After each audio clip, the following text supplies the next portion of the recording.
Okay, hello everybody. This is Training in Unified Psychotherapy, Level 1, Part 5. And I am Jeff Harris, and I'm coming to you from Las Cruces, New Mexico. So we have started a few weeks ago with an overview and thinking about the general idea of how to unify different psychotherapy theories. We spent a week focusing on cognitions, a week focusing on emotions, and a week focusing on behaviors. So now we're going to kind of come back and try and put those all together. So we're going to review the three-tiered model of psychological functioning that we looked at several weeks ago. We're going to review the unified framework for individual psychotherapy, and then we're going to dive into unified treatment planning. And so I'm going to give you a description with examples, and then we're going to do a demonstration and give you a chance to practice. So that's the focus today. So I'm going to go back to where we were 4 weeks ago, that we're going to review a three-tiered model of psychological functioning, starting with the idea that humans are always thinking, feeling, and acting, that these three dimensions are highly interactive, and that cognition, emotion, and behavior can be adaptive or maladaptive. So that's kind of the premise that we've been working with the last several weeks. And so this is kind of the central idea that then we separated these elements apart, and now we're going to bring them together this week again. So we have been talking about the idea of working interactively, that instead of assuming that we will always use one of these dimensions as a point of clinical leverage, we're going to explore these and promote multidimensional change. And we may shift our focus from time to time, over time, and we may work interactively with all three of these dimensions of functioning. So the second part of the three-tiered model is the external influences. And so a few weeks ago, I introduced the idea that the interaction between cognition, emotion, and behavior can be impacted by development across life experiences, interpersonal patterns, families and other microsystems, and sociocultural macrosystems. So when we identify a maladaptive pattern of thoughts, feelings, and actions, we can begin to explore the question, where does this pattern come from? And most patterns have been learned in part by your experiences in these external environments or these life experiences.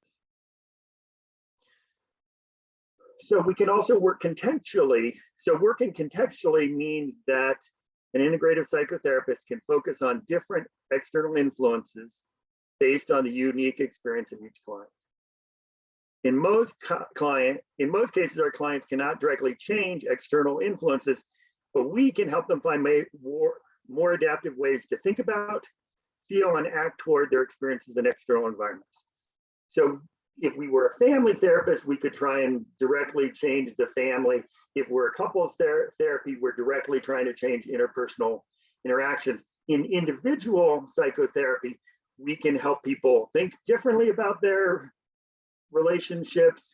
We can explore different feelings that may be more or less adaptive, and then we can change their actions, but our impact is mostly on that internal experience of thoughts, feelings, and then how that translates into actions.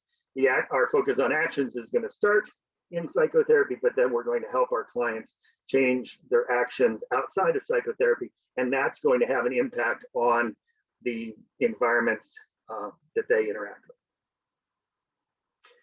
So in addition to internal influences, we also want to look at in addition to external influences, we also want to look at internal influences. And so internal influences include unconscious processes, conflicts, and defenses. And it also includes biology, physical health, and maturation.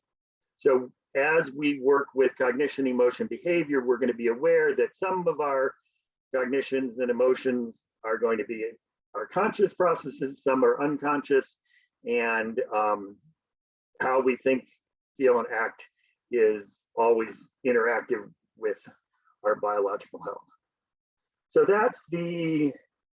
so working contextually also means that we can look at these internal influences. When defense mechanisms or other unconscious processes appear in psychotherapy, they can become a focal dimension. When biological health is related to psychological well-being, this can become a focus of exploration and change. So we can focus on, sometimes we're going to be directly focusing on cognition, emotion, behavior. Sometimes we're going to be focusing on external influences. And sometimes we're going to be focusing on internal influences. And today we're going to try and talk about a intentional method to make decisions about where to focus. And so that's the first thing, review the three-tiered model of psychological functioning. And one application of this three-tiered model is a unified framework for individual psychotherapy. So for the last 3 weeks, we've been focusing on how cognitive interventions, experiential interventions, and behavioral interventions can impact thoughts, emotions, and actions.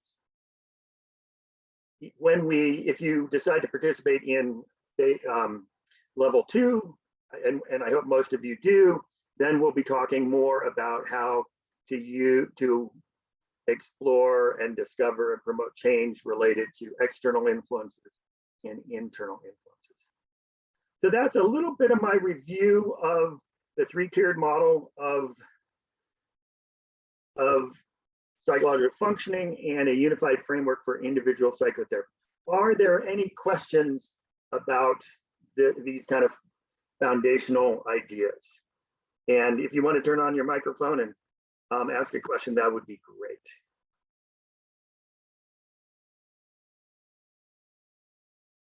Any questions so far?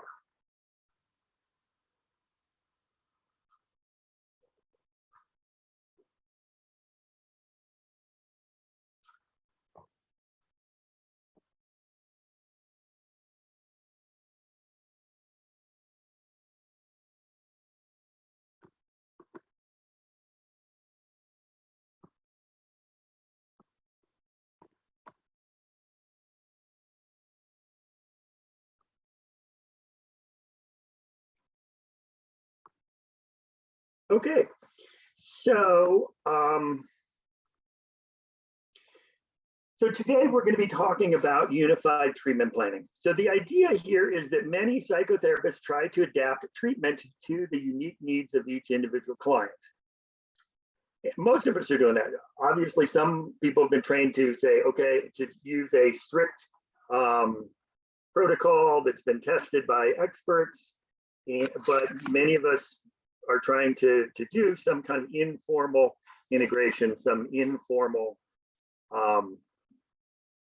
process of adapting to the individual, and most of us over time develop intuitive or informal methods that may or may not be successful or may not be comprehensive. So what I'm going to be describing to you is a more systematic method for making intentional choices.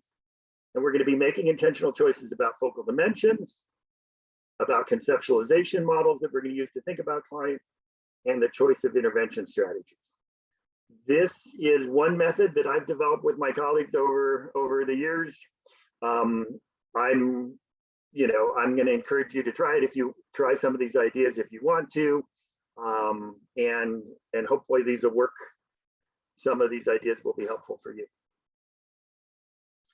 So in the Multitheoretical book that I published in 2008, there are 5 steps to a treatment plan. One is conducting a multidimensional survey, and I demonstrated briefly part of a multidimensional survey on the first week, and we're going to be doing that, a longer one today. Once you have looked at different dimensions of functioning, then you can establish an interactive focus on 2 or 3 dimensions. Based on the focal dimensions that you and a client choose, then you can formulate a multi-theoretical conceptualization, and that involves using theoretical models that correspond to the focal dimensions to describe the client's problem and to begin to think about what change might look like. And then based on the multi-theoretical conceptualization, you can identify intervention strategies that are going to be helpful for this particular client. So this is one method. I'm sure that most of you have some really good ideas about how you do this, and but this is a systematic method that you might find useful. So we begin with a multidimensional survey, and you saw me do this on week 1 when Stephanie helped me portray Eileen, and we talked about how her anxiety was related to her thoughts, her emotions, and her actions. So that's where we start. And once you've talked about the interaction between thoughts, feelings, and actions, you can talk about firing order and focal dimensions. So I sent you, through the TUP dates, I sent you a form. Oh, my camera doesn't know how to not blur. Okay, well, you know what the form looks like. So it's a pretty simple form. It has 3 circles, and one circle says thoughts, one says feelings, and one says actions. Once you identified some important thoughts, feelings, and actions, you can look at how these thoughts, feelings, and actions interact. Arnold Lazarus called this firing order in his model of multimodal psychotherapy. And then you can talk to the client about where should the process of exploration change begin. And you and the client can agree to begin your focus on thoughts, feelings, and actions with the awareness that all of these are interacting. The second part of a multidimensional survey is external influences. And I'm going to be talking to you about the idea that you can do a part B and C of a multidimensional survey in a more formal or less formal way. So the informal way is, where did this maladaptive pattern come from? And then the client will describe experiences that they think are related to that. But with some of your clients, you may want to go through a more systematic process where you talk to the client about specific areas of development across life experiences, interpersonal patterns, families and other microsystems, and sociocultural macrosystems. So with some clients, you can choose to do a formal multidimensional survey of external influences, and with others, it's going to be the more informal, where did this pattern come from? And then you can also look at internal influences, including unconscious processes and biological health. Looking at unconscious processes is the trickiest one to do in a formal way. And so I've got a couple prompting questions that I'm suggesting to you to use, but obviously, if people knew what was going on in their unconscious, they would not be coming to psychotherapy in the same way. And so I've got a couple prompting questions that you might find useful, admittedly, asking the client what's going on in their unconscious that is impacting their anxiety or their depression or their trauma responses is more difficult for clients to identify than some of the other areas. Okay, so let me describe an example of a multidimensional survey that I conducted with a client that I started working with a couple months ago.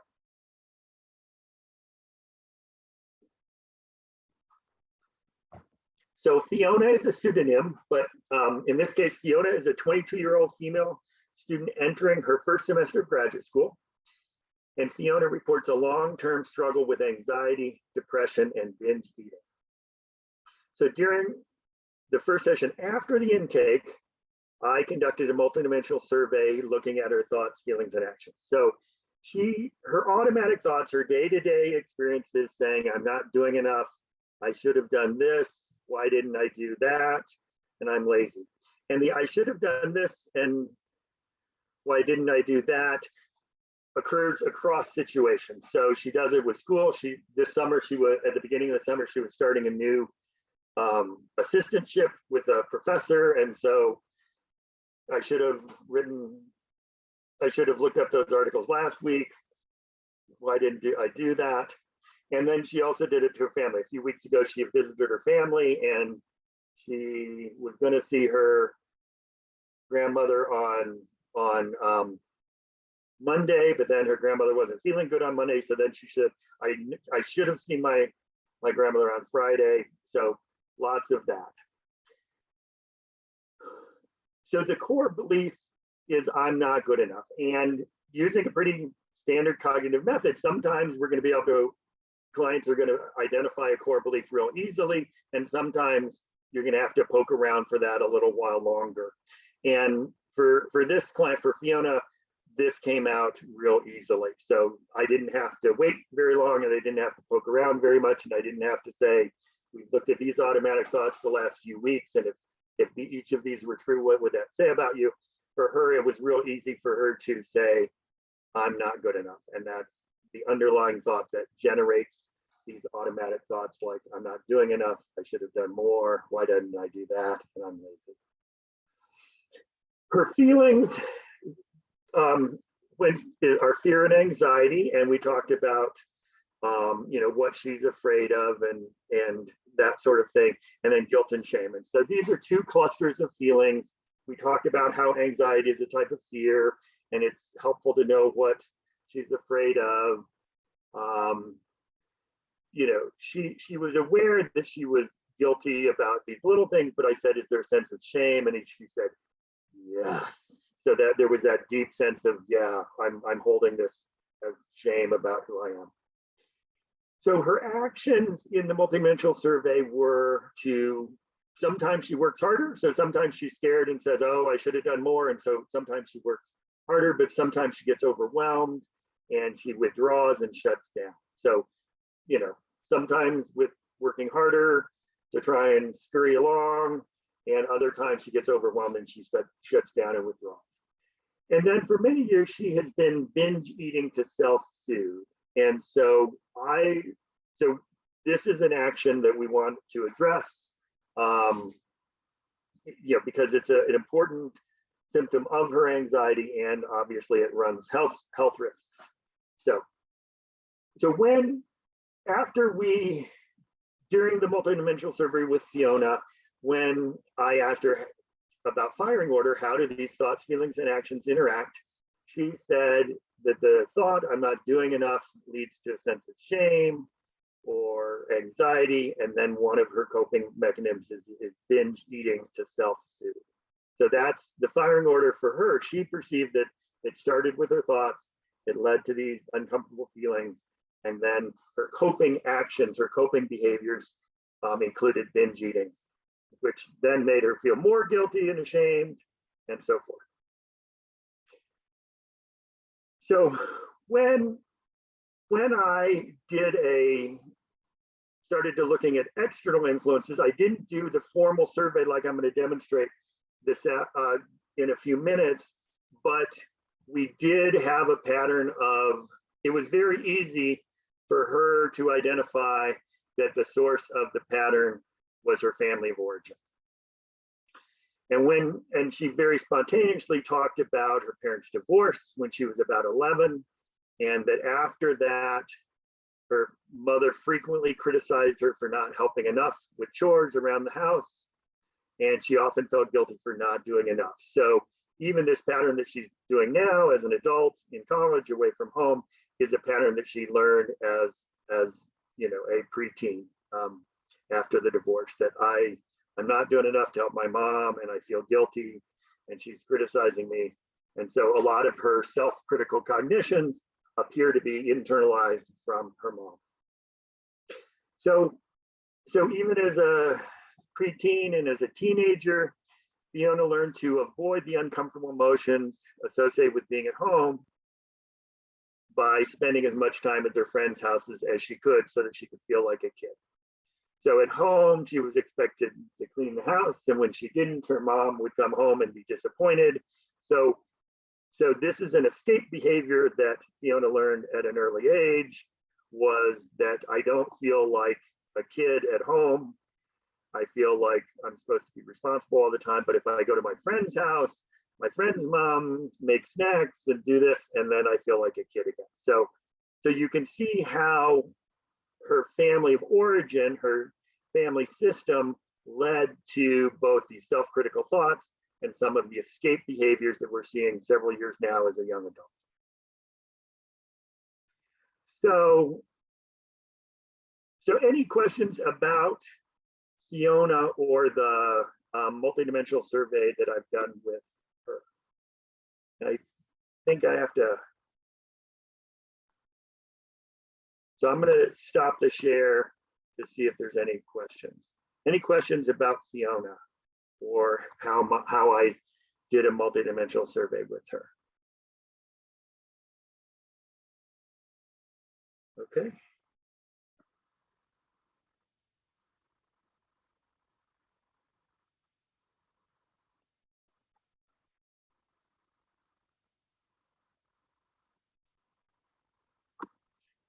Okay.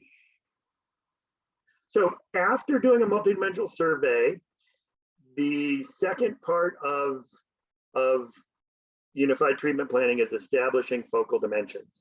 So after surveying different dimensions, you can collaboratively identify 2 or 3 salient dimensions that will form the initial focus of psychotherapy. So I always pick one of either cognitions, emotions, behavior. I almost always pick an external influence, and I sometimes identify an internal influence. So with Fiona, I asked after we looked at how her thoughts, feelings, and actions were related, I said, which of these do you think we should focus on first? And she said, I think we should focus on thoughts. So there's these self-critical thoughts. And then with the informal question of where did this pattern come from, we decided to focus on family system. So that was in the session after the intake. And then we talked a little bit more about the family the following week.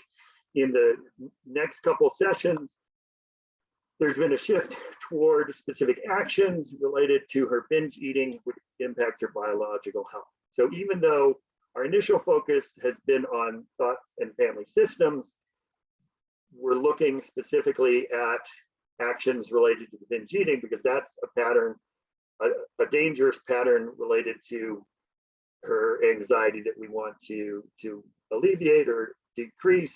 And so that obviously, because it's around eating and food and nutrition, then that brings up the issue of biological health. So even though it may be helpful to identify focal dimensions based on the client's perceptions, those are going to gradually change over time. So the third step in unified treatment planning is formulating a multi-theoretical conceptualization. So psychotherapists can use psychotherapy theories that correspond to focal dimensions to formulate complementary conceptual descriptions of what is going on.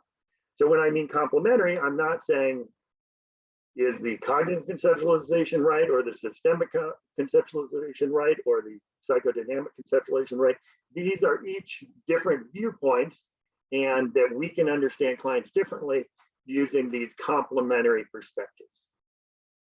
So for example, if emotions and social systems are the focal dimensions, then your multi-theoretical conceptualization might include an experiential conceptualization looking at emotions and a systemic formulation looking at the family system.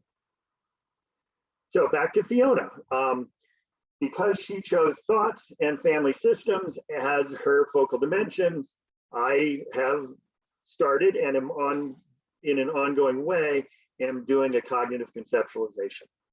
So her automatic thoughts are self-critical. That's the I should have done this, I didn't do that, why didn't I do that? The core belief is that she's not good enough. When we look at the impact of these thoughts, these cognitions result in fear and shame, which triggers self-soothing behavior such as binge eating. And then where do these come from? Fiona's self-critical thoughts and core beliefs that she is not good enough appear to be internalized from her mother's criticism. And so if you want a little more hints on how to do a cognitive conceptualization, those steps are described in chapter 4 of the multi-theoretical text that I sent you a couple weeks ago. So that's part 1 of Fiona's multi-theoretical conceptualization. Because we're also focusing on Fiona's family system, then we're doing a systemic conceptualization again. And 2 of the elements that you can use with a systemic conceptualization are looking at family structure and family role. So Fiona talked real easily about the pivot in her change of family life was when she was 11, when her parents divorced. Her father moved to another state and Fiona felt abandoned. Her mother was working hard to support the family, and then Fiona was expected to take care of the house. So the family structure changed when her parents divorced and her mom became a single parent, and that Fiona felt abandoned by her father. So in this new family structure, the role that was assigned to Fiona by her mother was the responsible one. So she was given chores to do each day. She didn't want to do the chores because she wanted to be a kid. When she didn't do the chores, her mother criticized her. So to escape this role of responsible one, she spent as much time at friends' homes so that she could escape from responsibilities and feel like a normal kid. So if you want help on a systemic conceptualization, that's described in chapter 9 of the multi-theoretical text. I haven't sent you that yet. We'll be talking about in level 2, we'll be talking about these different external influences, and you'll have a chance to learn more about a systemic focus. So the 4th step in a unified treatment planning is choosing intervention strategies. And so once you have used psychotherapy theories to think about clients, then you can choose interventions. And these intervention strategies will correspond to focal dimensions, and they will be guided by the conceptualization. So we've already seen the catalog of key strategies that I have provided you in the cognitive, the experiential, and the behavioral chapter. We'll be looking more at other strategies during level 2. So when I looked, after I conducted my cognitive conceptualization of Fiona, I thought identified the cognitive strategies that would most be helpful would be identifying thoughts, illuminating core beliefs, and we've already done a little bit of that. We're just beginning to the process of modifying beliefs.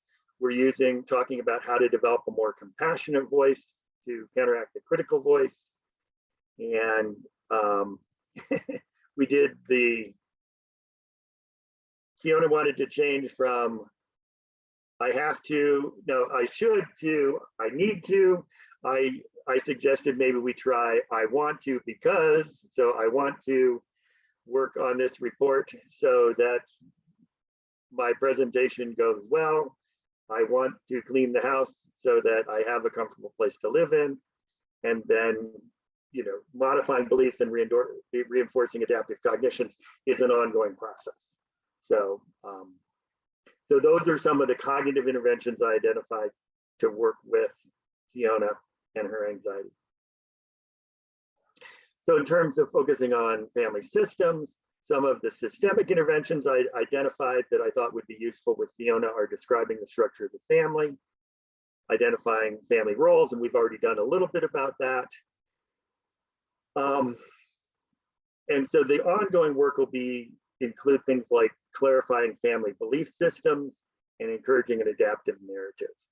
So those are things that I haven't done yet, but I plan to do as we focus on the family system as a source of some of these self-critical thoughts, some of these guilty and shameful feelings, and some of the escape behaviors. So that's a description of unified treatment planning. and an example with a client that I'm working with, who I've given the pseudonym Fiona. Do you have any questions about this method of treatment plan?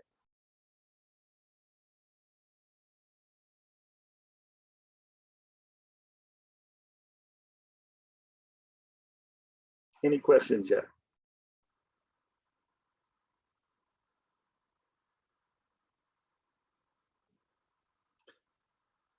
So I haven't heard anyone talk or ask a question for a long time, so that gets me worried. Can somebody say, can somebody type in, everything sounds clear? Just so I make sure we're all still connected. Okay. This is where Zoom fails us a little bit, you know. In a classroom, you can see whether people are going, or so. Thank you. Thank you for the positive reinforcement. So, oh, look at all that nice. Now I feel much better. So thank you for letting me know.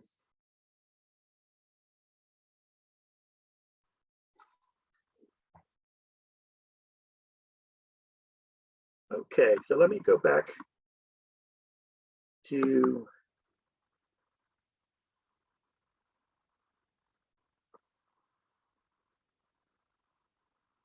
okay, Hannah said, working with systemic family structures, do you invite family members to join?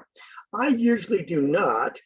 Partially that's because I work in a university counseling center, and lots of these students are living away from home and are engaging in the process of individuation.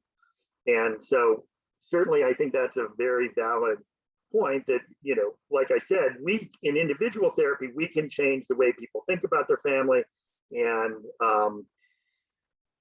process feelings about families and help people choose actions that may impact their family system. But I don't do a lot of family therapy, but I certainly admire the people that do, and I think that that's an important intervention. So thanks for that question, Hannah.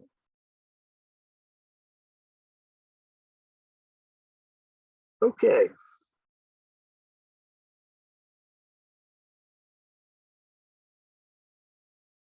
So now we're going to do a role play demonstration. So Amy Dreyer, who has been on most of these webinars and is a psychologist in Aurora, Colorado, is going to be my client Beth, and she's going to portray a client named Beth. And I think I gave you panelist options. So if you turn on your camera and microphone, I think we'll be able to see you, Amy. Is it working? There you are. Hi, Amy. Great. Hi. Is that a drum set in the back? That is. Okay. Well, we'll ask for a drum solo another time. So. Okay. Cool. Are you the drummer, or is your partner the drummer? Nope, I'm the drummer. Well, that's really exciting, but unfortunately, we'll explore that at a different time. Okay. So Amy's going to be portraying a client that she worked with before, and we've given her the pseudonym Beth. Amy, can you tell us a little bit about Beth? Sure. Beth is a married, cisgender, straight woman in her 40s. Works in she's a professional, is rather high up in her career field. She's been married for 20-ish years. And recently her husband who is the same age as she is, had a pretty severe stroke that it was kind of expected he was not going to survive, but he has, and has required a lot of recovery and rehab and caretaking as he's recovered from this. So what's Beth's educational level? She has a master's degree. Okay. So obviously, the questions that I'm going to be asking are required, assume some psychological knowledge. We're calling them thoughts, feelings, and actions rather than cognitions, behaviors, and emotions. But, the format that I'm using with these questions is going to work better for people who are well-educated and psychologically insightful. So, if you're working with kids, if you're working with people with lower functioning, this may look differently for you all. So are you ready to do a little acting? Sure. Beth? Okay. So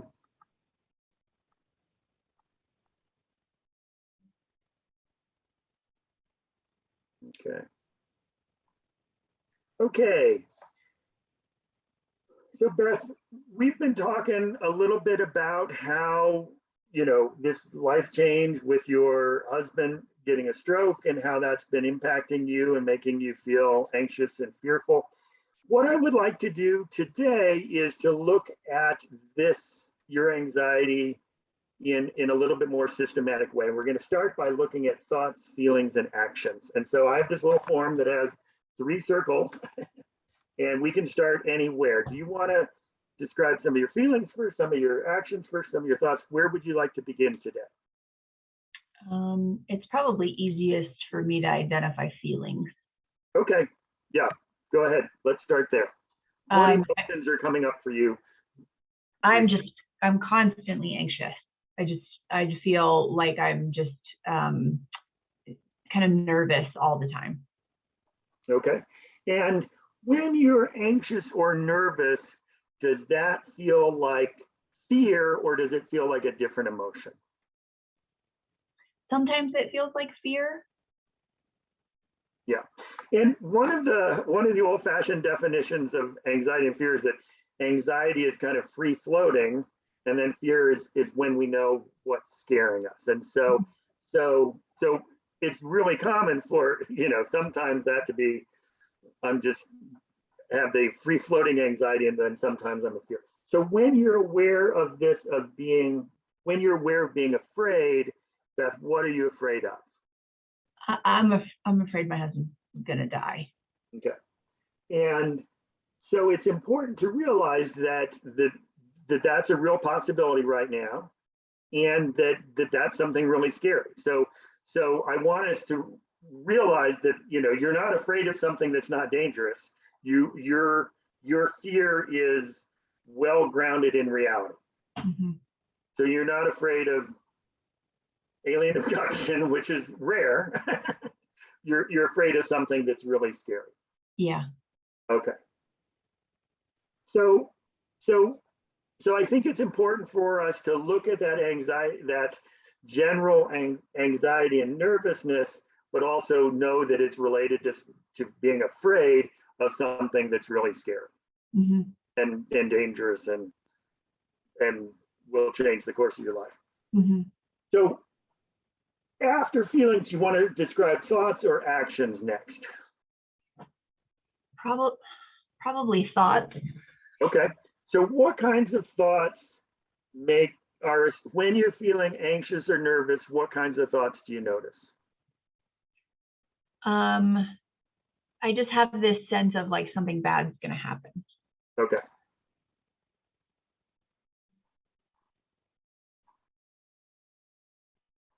And is something bad's going to happen? And when is that the way you say it in your mind? Yeah, it's like, well, sometimes I'm more specific than that. Like if I'm in a situation, I'll think, if I leave the house, something bad's going to happen to him, or he's going to experience, a new thing that's going to hurt him. Or if I'm wanting to go out with friends, I'll think, well, then something bad might happen to me and I won't be around to take care of him. Or so sometimes it's specific to a situation. Yeah. So, but there's this general awareness that the world is a dangerous place. Yeah, exactly. Like I can't trust things. Like I can't trust when things are okay because eventually something bad's going to happen. Right. So if you go to the grocery store to buy snacks, which seems like a loving, caring thing to do, he might have a medical emergency and need you. And if you go out with your friends, then you might be abandoning him at a time of need. So something bad's going to happen if I leave, and then that makes it harder for you to get your normal. Right. Okay. So we've identified feelings of anxiety and nervousness, and specific, fears that your husband will die. And I put down on feelings there as well. I said danger awareness. So it is just that danger is around me, and that if I go to the grocery store, something dangerous is happening, and that's that's part of the anxiety that. And then, so thoughts I have written down: something bad's going to happen. If I leave the house, something bad will happen. I can't trust. What was the rest of that? I can't trust that. Like, even when things feel good and there's nothing wrong, like I can't trust, like the other shoe's gonna drop. Okay.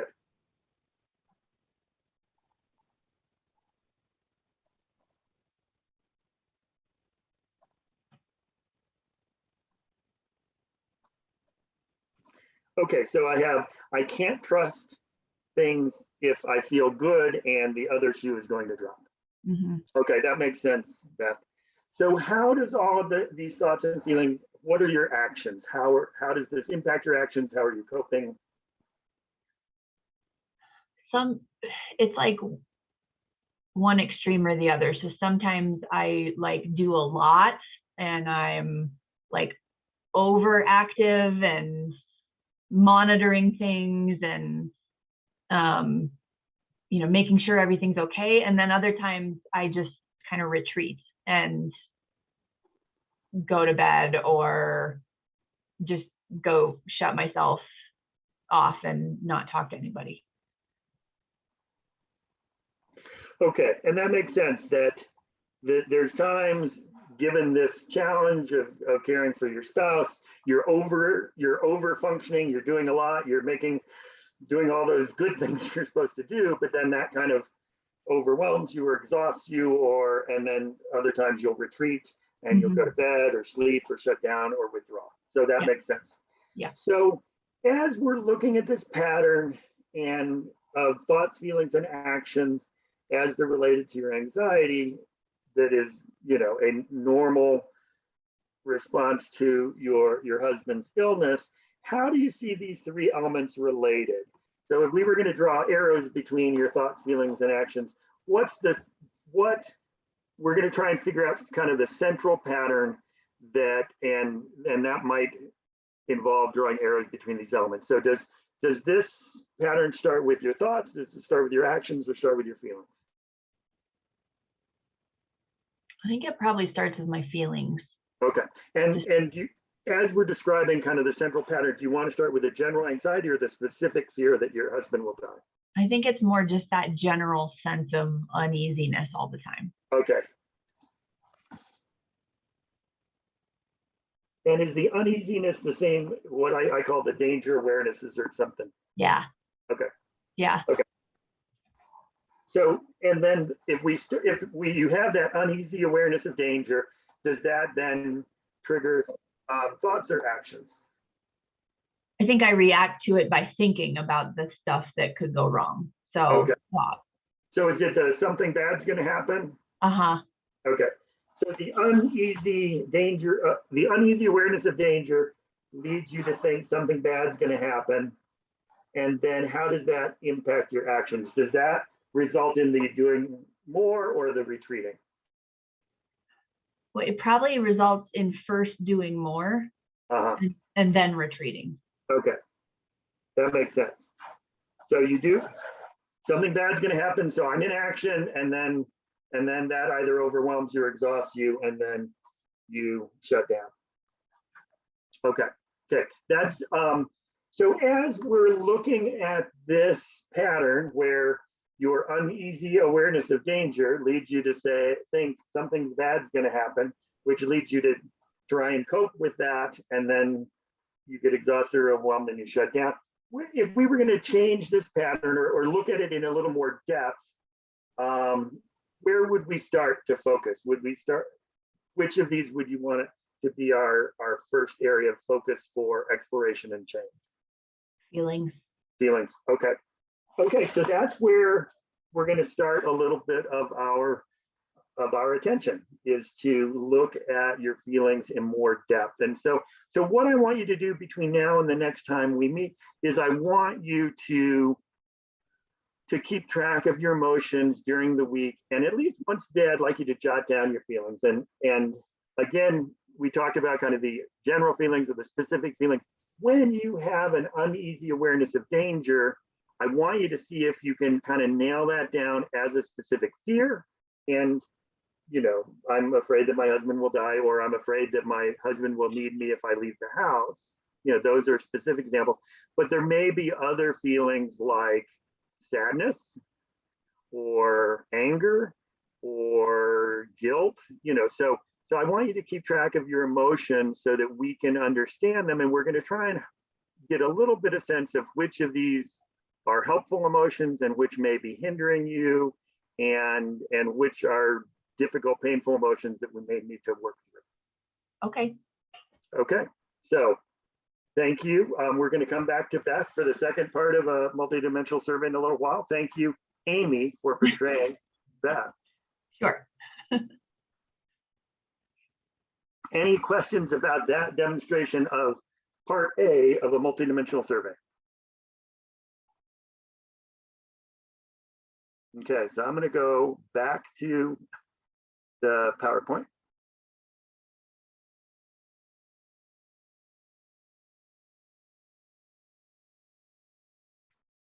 So that's my role play demonstration of multidimensional part A. And now it is your turn. Hopefully most of you printed out this. If not, you can draw 3 circles on a piece of paper. And I want you to spend a few minutes looking at your thoughts, feelings, and actions. Okay, so you can do this 2 different ways. You can fill this out for yourself at a time that you were experiencing emotional and psychological distress in the last year or 2. The more recent, the better. Or you can fill out with a client you've been working with. So either way is fine. So I'm going to give you about 3 minutes to jot down some thoughts, feelings, and actions, and then to draw some arrows between them, and then decide on a focal dimension. So again, fill out part A of a multidimensional survey for yourself or for client, and then we'll hop back on here in about 3 minutes.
Okay, so I hope each of you had a chance to jot down some thoughts, feelings, and actions for yourself or client to identify a firing order and to identify a focal dimension. So, I'm going to do a, hold on.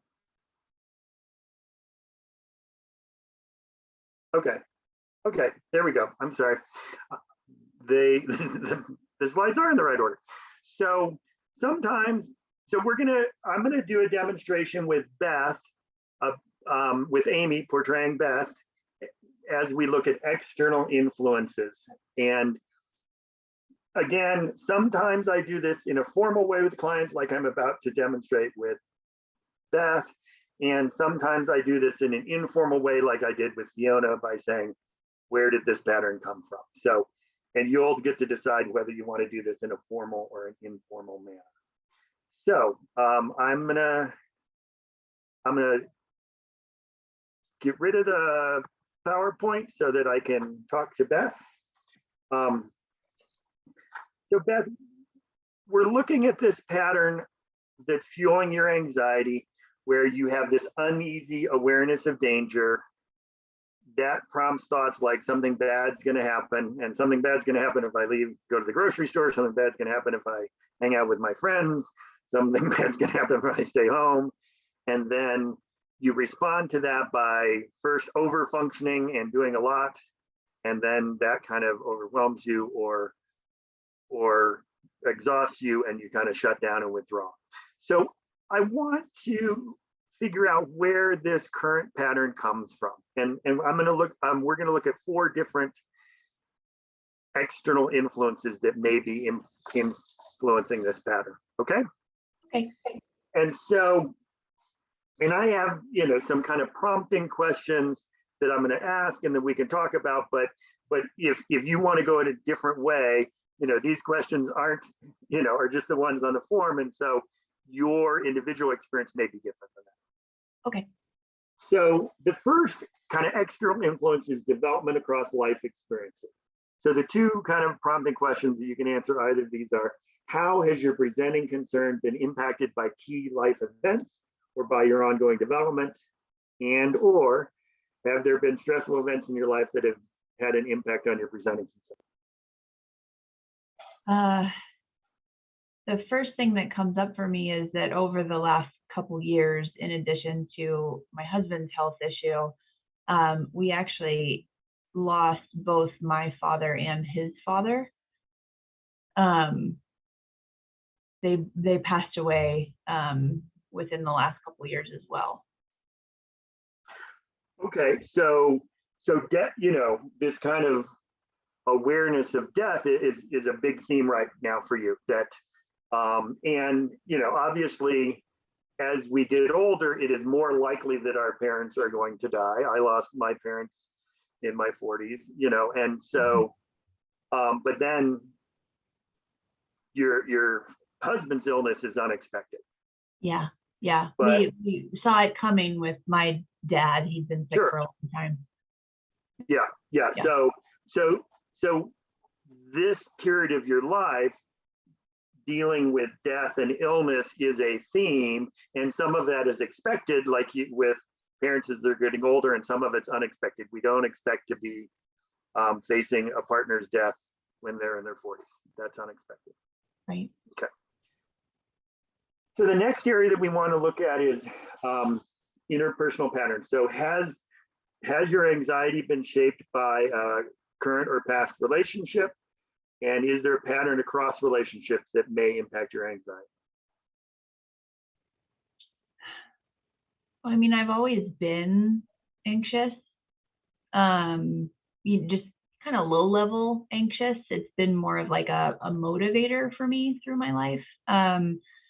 And when I think about it, I see that in my family members too, like in my siblings, and probably in my mom as well, that we tend to, there's worrying tends to be a theme. Okay. So I'm gonna, these are kind of overlapping categories. So some of, to tell what's, because the next area is about family of origin. So it is an overlap between what is an interpersonal pattern and what is a social system. So I jotted down the siblings and the mom and the worrying as part of the family of origin. Tell me a little bit about how your relationship with your husband has changed since he's been sick.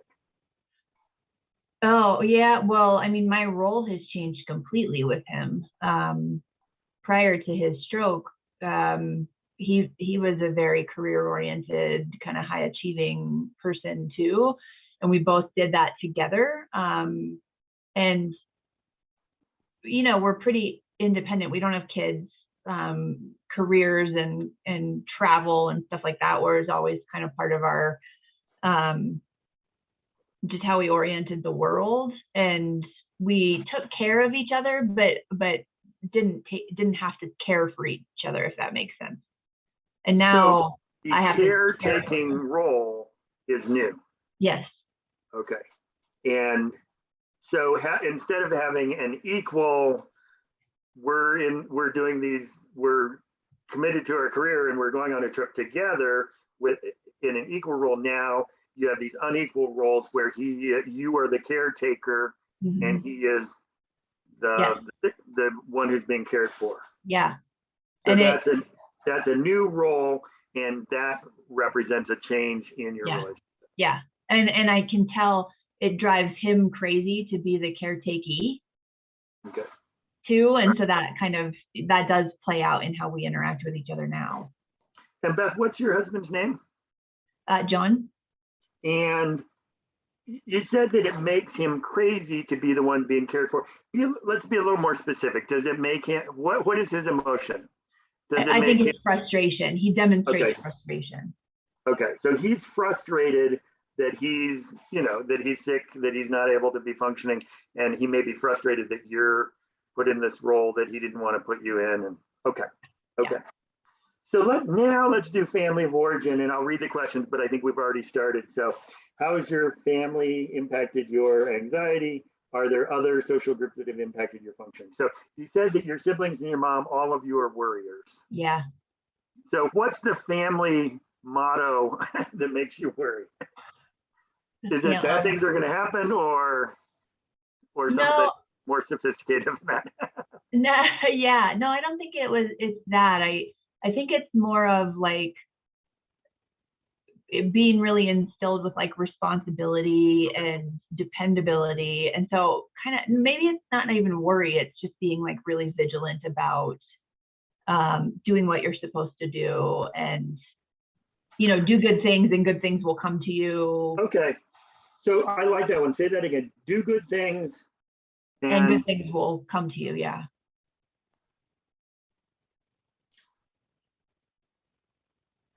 So if that was the family motto, do good things and good things will come to you, was that overtly said, or was that just covert? Did your parents say that out loud?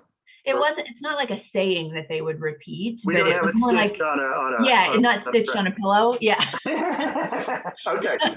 But that's the message you got. That's more like the ethos. Yeah. The ethos. Yeah. Okay. Thank you. And then the last kind of external influence is cultural context. How has your anxiety been shaped by the broader culture, social messages, or cultural values? How has your functioning been impacted by your cultural identity or experiences? Well, I mean, I think that maybe that ethos that I was talking about, I was raised in a Christian household, Protestant, and I think that was just kind of part of our community and our culture growing up. So the message that do good things and good things will come to you wasn't just a family message, it was a community message, yeah. It was a cultural message embedded in the Protestant church you went to. Yeah. Okay, great. So we've touched on these 4 areas. We started out by looking at development and life experiences, and the life experiences of your father dying, your father-in-law dying, and your husband having a stroke means that this part of your development, this part of your life is around death in a way that has some expected parts with older parents dying and some unexpected parts about your partner facing death. So that's a developmental experience. We talked about in terms of interpersonal patterns, part of it is that the roles have changed where you and John had a fairly equal relationship, and now you are the caretaker and he is the caretakee, and that's frustrating for him. We looked at kind of family of origin, and that you in your family, you were taught to be responsible and vigilant, and there was an ethos of do good things and good things will come to you. And then culturally, that do good things and good things will come to you is a part of your community values that were part of being raised in a Christian Protestant church. So as we look at these 4 external influences, is there one of these that you think we should focus on in addition to the emotions that we talked about earlier? I mean, the 2 that stand out that really feel like they affect me right now are losing my dad and my father-in-law, and that shift in roles between my husband and I. Okay. Okay. So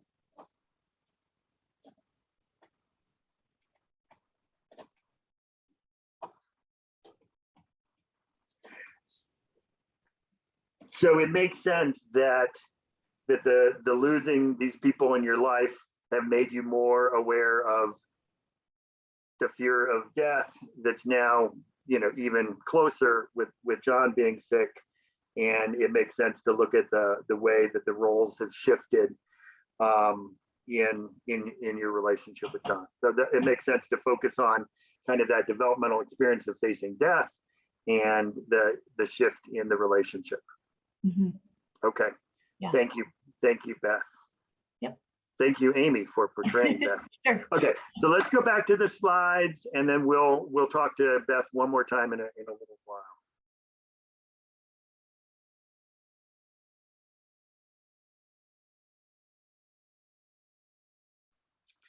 Okay, so that was Beth. And then, so now I'm going to give you, we're getting a little tight on time, so I'm going to give you an inadequate amount of time to do this for yourself or for client. So instead of, after the webinar today, if you have time to fill out all 4 of these, that'd be great. But for just the practice part, I want you just to pick one of them that you think would be a focal dimension and jot down a few ideas about that. And unfortunately, I'm only going to give you 1 minute. So that's not enough time to do this, and I apologize. But go ahead and pick one of these 4 external influences and jot down just 1 or 2 sentences about that.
Okay, again, sorry for not giving you enough time to do that in an adequate way, but I hope you'll take some time to flesh out the other elements later.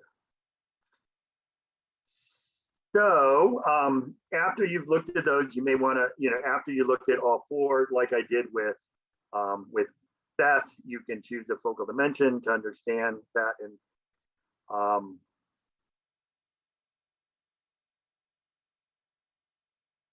Okay, so now I'm gonna do the last part of the multidimensional survey with Beth. And again, the caveat is that I feel the least comfortable or the most awkward about asking clients about their unconscious processes, since they are by nature hard to look at. So, but I've got these two prompting questions that you may or may not like. So I'm gonna go back to that. So Beth, so far we've decided that it would be helpful to look at your emotions, and particularly related to this developmental experience of losing people in your life and facing death more closely than you have before, and then the shift in roles in your relationship with John. Mm-hmm. So the last two areas are a little trickier, or the next one's a little tricky because it's kind of the unconscious processes and defense mechanisms. So I have a couple questions that can start our looking at that. So the first one is, as you think about your presenting concern, are there things that are difficult to look at, or are there feelings that you find yourself kind of avoiding or blocking? And then the other question, stimulus question, is, are there conflicts between different parts of yourself related to this issue? I mean, I can relate to the word avoidance, because it feels like when I experience that fear, I kind of want to run away from it. And that's when I tend to shut myself away or just. Okay. So when you think about death, and you're thinking about death a lot more since, you know, in the last year than you have before, you feel afraid, you don't like feeling afraid. And so you avoid that by kind of running away. Yeah. So you may be using avoidance to defend from your fears about death, and that makes sense. What do you have a sense of when you use avoidance as a defense against this fear of death? What you said a little bit that you shut down, you sleep, you withdraw. Are there other things that you do to kind of avoid this fear of death? I don't talk about it. Okay. So that's good to know. So do you don't talk about it to anyone? Do you talk about it to John? Do you talk about it to your friends, or nobody? No, I'm afraid of bringing it up. It's like I'm afraid of saying it out loud, because that'll make it true. Okay, that's good to know, that if you talk about these issues out loud, it'll make it true. So, okay, that sounds like a defense. And we will talk about whether, when we develop a defense, there's parts of it that are usually helpful. It serves this function, it may not be helpful. So I think it's important to know that you're avoiding that. And I think it's really admirable that you decided to come into psychotherapy so you can look at something that you're scared to look at. So then the last area is kind of biology and physical health. How is your presenting concern related to your biological health, and are there physical symptoms of your anxiety? I don't know if it's directly related to my health. I mean, I have an autoimmune condition, and so the past couple of years of the pandemic have been additionally stressful, just because of, being higher risk for complications if I did get COVID. So that's another area where health or death or well-being is scary. Yeah. So, yeah. So not just people in your family are dying and your husband is ill, but for the last couple of years, you've had to make decisions about, is it safe? Is it dangerous? Yes. Yeah. Yeah. So that makes sense that would increase your overall anxiety. So of these two last kind of internal influences, kind of the unconscious, defense around avoiding this fear of death, or kind of the biological stuff around your own autoimmune condition and your fears about your health, does one of these feel like it should be part of our focus? Do either of these seem like it should be something we should explore a little bit more? As much as I want to focus on my own health thing, I feel like I've I feel like I have good control over it and have done everything I can, and that by wanting to focus on that, it's in order to avoid the other thing. Yeah, and those are all connected. So it's not like, if we don't say, if we say we're going to focus on this pattern of avoidance rather than it's not like we're never going to talk about that again. These are all related, but we can't focus on all of them. Yeah. Fully. So I think it would be good to add this kind of pattern of avoidance of fear that's coming out, especially about here's this huge thing going on in your life, but you're not talking about it. And you're and fear that if you say it out loud, it'll make it happen. So I think we look at that part, make that a part of what we're going to be focusing on. Okay, thank you, Beth. So that concludes our role play. Thank you, Amy, for portraying Beth.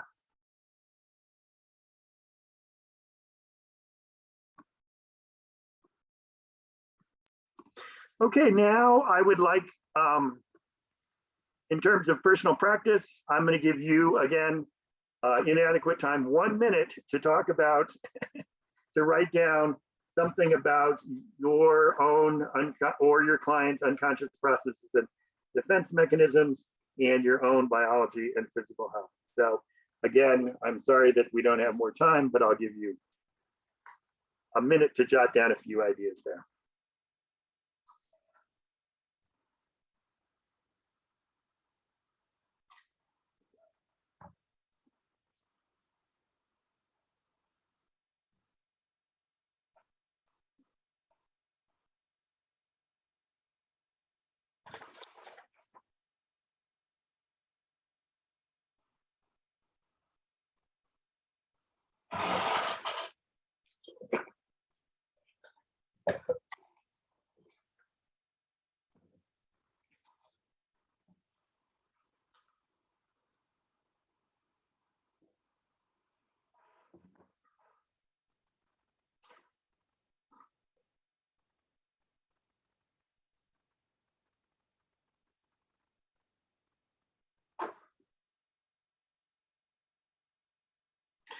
Okay, thank you for taking that time to jot down some of your own ideas.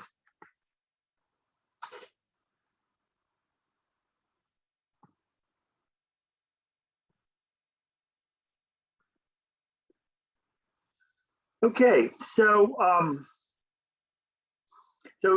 let's go back to Beth and talk about her just for a couple minutes.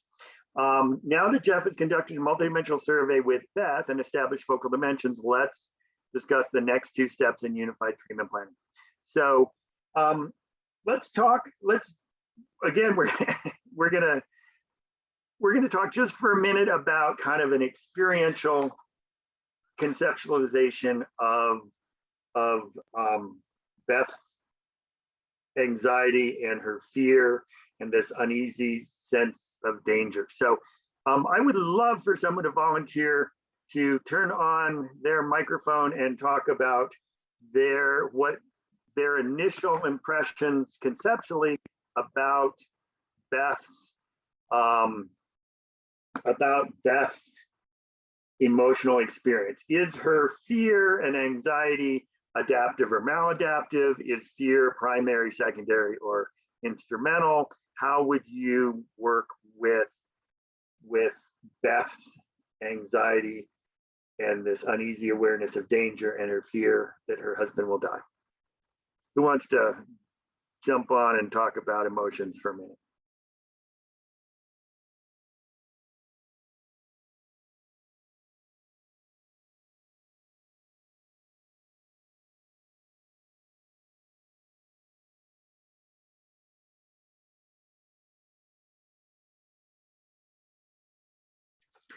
Okay, seeing no volunteers, I will talk about Beth's emotions. So her fear of death, my initial impressions are that her fear of death is a reasonable response. Death is scary. Losing people messes up your life. So her fear is real. I do find it interesting in terms of the unconscious process, the defenses that she's avoiding it, but I think it's great that she has come into psychotherapy to find a better way to deal with the fear that she's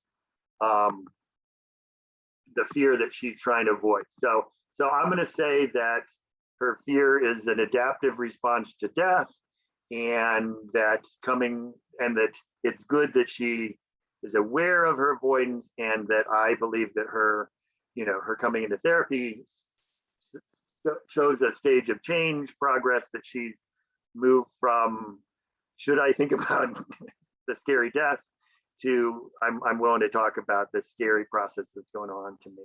So that's a little bit about an experiential conceptualization. So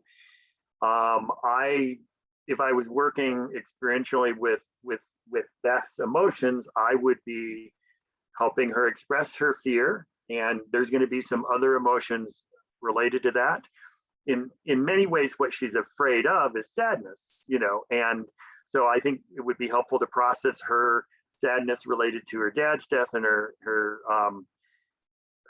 father-in-law's death, and then also the sadness that she has that her partner is sick and their vibrant, active lifestyle has changed. So that's kind of some of the experiential work. And then I think that the other focal dimension was kind of this developmental period of time when she's facing death, and the changes in her role in a relationship. So those would be other areas that I would conceptualize and then identify strategies for change. So that's kind of how we would, after making these focal dimensions, for each of those focal dimensions, we would do some conceptualizing and then identify intervention strategies that we think would be helpful. So that's a little bit of my initial thoughts about working with Beth if I were working with her. So that's the I've gave you an explanation. I gave you an example with my client Fiona. Beth gave you a real, Amy portrayed Beth in a real nice example. We've done a little bit of personal practice. So now that you have learned about unified treatment planning, would you like to practice this method with clients? Do you feel like it would be helpful to, first of all, let's start with the question, do you think it would be helpful to do part A overtly with clients, where you're looking at thoughts, feelings, actions, interactions, and creating a focal dimension? And you can turn on your microphone and talk a little bit about that, or you can talk about in the chat room whether you feel like the training we've done for the last few weeks is prepared you to give this a try in your practice.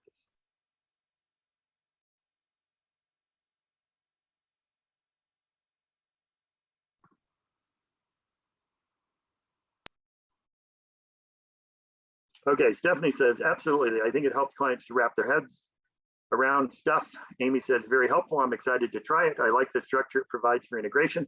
And that's really what we're looking at, that most of us do this informal, intuitive integration, and this provides one structure that you may or may not find helpful. So, but I hope you give it a try and see if you find it helpful. The next two discussion groups that we're going to have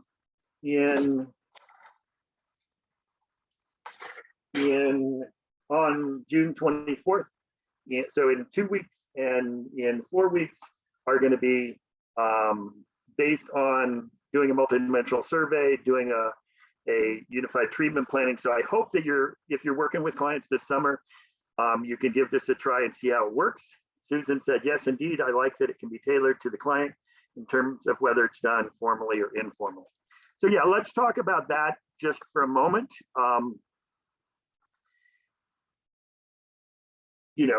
With most of my clients, I do the thoughts, feelings, actions, circles and arrows overtly and often in the second half of the first session or the beginning of the second session. I always ask the question, where does this come from? And sometimes I do kind of a formal survey for part B and C, and sometimes I don't. So I give you permission to experiment with this in any phase that you want. And this is not the only, oh, FIRDEVs, I can't unmute myself, sorry. Okay, let me see if I can go there. So I want to hear FIRDEV, I want to hear your voice. So that goes down to participants.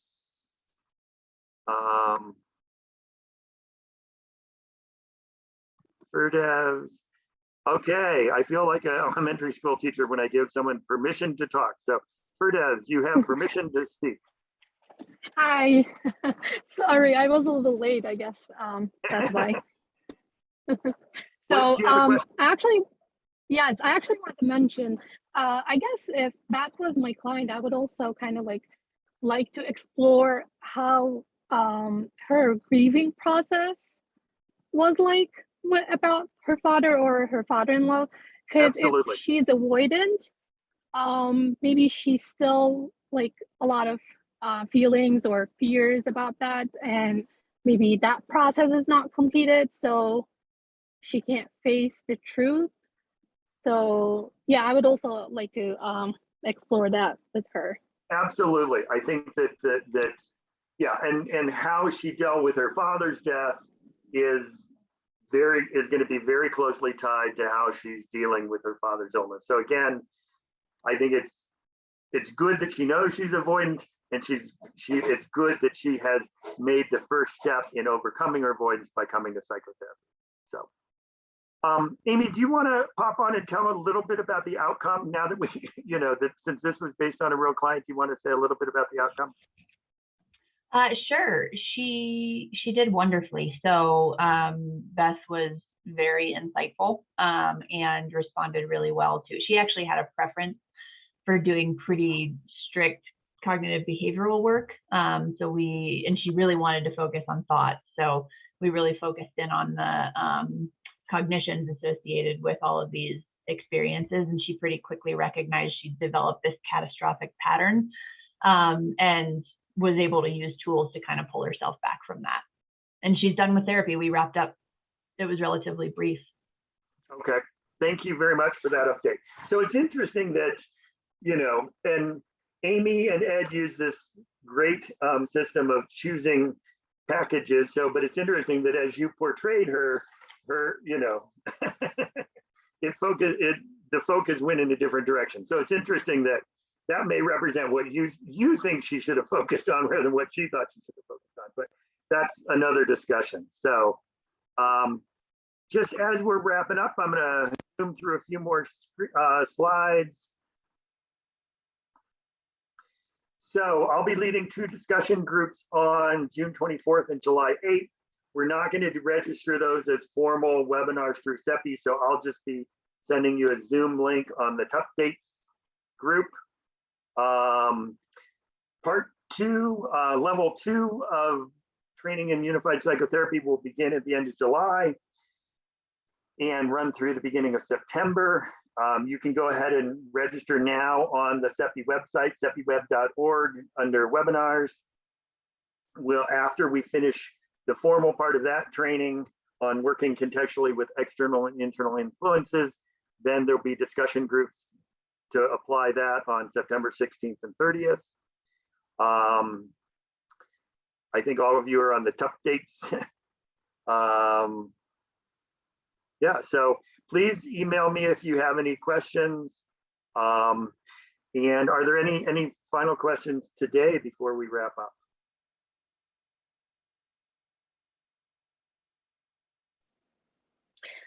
No questions. This is Susan, but thank you. Jeff, thanks so much for offering this. This has been terrific. Well, I've enjoyed it. It has felt a little ambitious to do a big webinar, but then I remember, when I showed you on the first one that I had that 75-page Kinko's booklet from 2001. It's like, oh, this is a big jump, but I've been preparing for this for 20 years.